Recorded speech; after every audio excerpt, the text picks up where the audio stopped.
नमस्कार. तुमचं माझ्या एका नवीन व्हिडिओमध्ये स्वागत आहे. तर चला आपण करूया निफ्टी आणि बँक निफ्टीचं ॲनालिसिस. तर निफ्टीमध्ये जर आपण पाहिलं तर आज एक छोटंसं सेलिंग आपल्याला पाहायला भेटतंय आणि आपला जो ट्रेंड आहे हा ट्रेंड कालच्या मूव्हमेंट नंतर अप ट्रेंडमध्ये शिफ्ट झालेला आहे. कारण हा जो ट्रेंड लाईन आपण मार्क केली होती 3 ते 4 वेळेस मार्केटनी ह्या ट्रेंड लाईनला रिस्पेक्ट दिली. First time, second time, third time आणि फोर्थ टाइम आपल्याला एक चांगला काल ब्रेकआउट पाहायला भेटला आणि आज मार्केटमध्ये एक रेड कॅन्डल आपल्याला बनलेली दिसती. तर ती रेड कॅन्डल सेलिंगची असू शकते का? तर चला आपण छोट्या टाइम फ्रेमवर आपला ॲनालिसिस करूया आणि आपण पाहूया की मार्केटला कुठं सपोर्ट आहेत आणि कुठं रेजिस्टन्स आहेत. आपला ट्रेंड हा अप ट्रेंड मध्ये आहेच. तर आता जर पाहिलं तर आपल्याला आज एक साइडवेज टू थोडंसं निगेटिव्ह मार्केट आपल्याला आज पाहायला भेटलं. याचा जर विचार जर केला तर हा एक फ्लॅग पॅटर्न आपल्याला बनताना इथं दिसतोय. पण जर मार्केट उद्या फ्लॅग किंवा गॅप डाऊन ओपन होऊन जर खाली येत असेल तर आपल्यासाठी नेक्स्ट लेवल जर आपल्याला इथं प्राइस ऍक्शन प्रॉपर जर भेटली आणि प्रिव्हियस लोच्या खाली तर मार्केट आज एक निगेटिव्ह टाइप थोडंसं क्लोजिंग दिलेलंच आहे. पण ह्या लेवलच्या आसपास 500च्या 23,500च्या आसपास जर येत असेल आणि आपल्याला जर इथं काही निगेटिव्ह प्राइस ऍक्शन जर खाली परत एकदा पाहायला जर भेटली तर आपल्याला मार्केट एक 23,500च्या लेवल पर्यंत येताना दिसू शकतं. कारण हा जो काही लास्ट स्विंग आहे इथून एक चांगलं बाईंग आलतं. तुम्ही ह्या लेवलला जरी तुम्हाला मार्केट आलं आणि इथं जरी काही रिव्हर्सल पाहायला जर भेटला तर ह्याही लेवलवरून ह्या लास्ट स्विंग पासून एक पॉझिटिव्ह ट्रेंड मध्ये मार्केट परत एकदा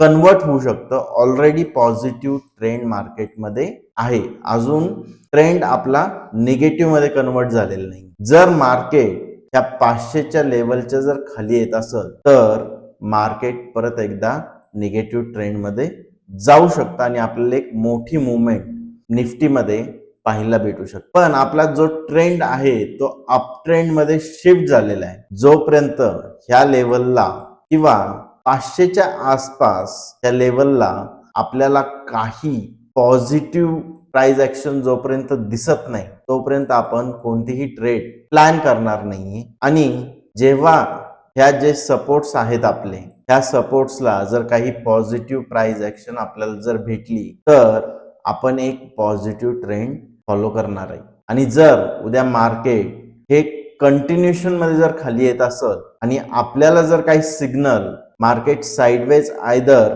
निगेटिव्ह ट्रेंड मध्ये जाताना जर दिसत असेल तर त्या ठिकाणी आपण प्लॅन निगेटिव्ह ट्रेडचा करू शकतो. पण जोपर्यंत आपल्याला प्रॉपर प्राइस ऍक्शन जर भेटत नाही तोपर्यंत आपण कोणतीही ट्रेड प्लॅन करणार नाही. त्याच्यामुळे आता उद्याच्या दिवशी जे काही प्राइस ऍक्शन होईल ही इम्पॉर्टंट प्राइस ऍक्शन असणार आहे. कारण त्याच्यानंतर आपल्याला एक मार्केटमध्ये परत एकदा चांगला ट्रेंड पाहायला भेटू शकतो. कारण लास्ट मंथ मध्ये आपल्याला जवळपास 3 आठवडे कोणताही ट्रेंड भेटलेला नाही. 3 आठवडे आपले असेच ट्रेंड शोधण्यामध्ये ट्रेंड फॉलो करणार आहोत आपण. आपल्याला प्रॉपर ट्रेंड भेटला नाही त्याच्यामुळे आपल्याला ट्रेड भेटलेली नाही. आणि जेव्हा ट्रेंड चेंज झाला तर एक एक्स्ट्रीम मुवमेंट आपल्याला मार्केटमध्ये काल पाहायला भेटली ज्या ठिकाणी आपल्याला कोणताही ह्या रेंजमध्ये सपोर्ट नाहीये. कंटिन्युअसली मार्केट वरती गेलं, इथं थोडंसं हॉल्ट करून परत वरती गेला आणि आज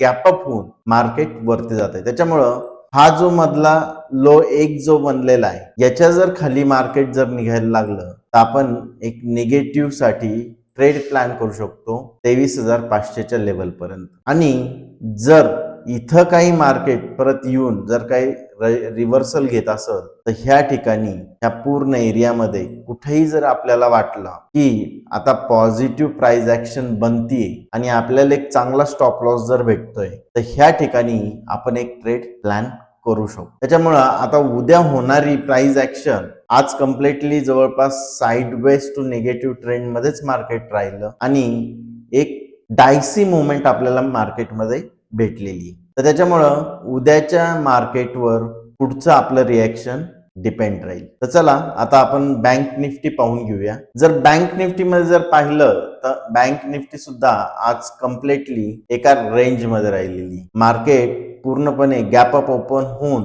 वरतीही जास्त जाऊ शकलं नाही आणि इथं छोटीशी प्राइस ऍक्शन भेटून शेवटी एक खालच्या साईडला जिथं ओपन झालं तिथंच आपल्याला एक क्लोजिंग भेटलेली. पण ही क्लोजिंग आपल्याला महत्वाची नसून उद्या होणारी प्राइस ऍक्शन, जर मार्केट याच्यावरती जर निघायला लागलं उद्या फ्लॅट किंवा गॅप अप ओपनिंग होऊन जर ह्या स्विंगच्या वरती जर निघायला लागलं तर आपल्याला 50,900च्या आसपासचं एक बँक निफ्टी मध्ये टार्गेट भेटू शकतं. आयदर जर स्लो अँड स्टर्डी जर मार्केट उद्या खाली आलं आणि 50,000च्या आसपास जर मार्केट कुठं सपोर्ट घ्यायचा प्रयत्न करत असेल तर तिथूनही आपल्याला एक चांगली मुवमेंट भेटू शकते. कारण बँक निफ्टी मध्ये डेली चार्टवर जर पाहिलं तर आपल्याला एक हॉल्ट कॅन्डल भेटलेली. याच्यानंतर ही मार्केटमध्ये डिसिजिव्ह कॅन्डल राहणार आहे. जर आजचा लो बँक निफ्टीनी जर ब्रेक केला तर आपल्याला एक शार्प सेलिंग सुद्धा मार्केटमध्ये ह्या लेवल पर्यंत, ह्या डोजी कॅन्डल पर्यंत पाहायला भेटू शकतं. आणि इथं एक परत एकदा हायर लो बनून जर परत एकदा वरती मार्केट जायला लागलं तर आपल्याला इथंही एक चांगली ट्रेड मिळू शकते. त्याच्यामुळे जर हे कंटिन्युएशन मध्ये वरती जर गेलं तर आपल्याला 50,900 ते 51,000च्या रेंज मध्ये एक टार्गेट इथं पाहायला भेटू शकतं. तर तुम्हाला माझा अनालिसिस कसा वाटला हे कमेंट करून नक्की सांगा आणि व्हिडिओ आवडला असेल तर चॅनलला सबस्क्राईब करा. धन्यवाद.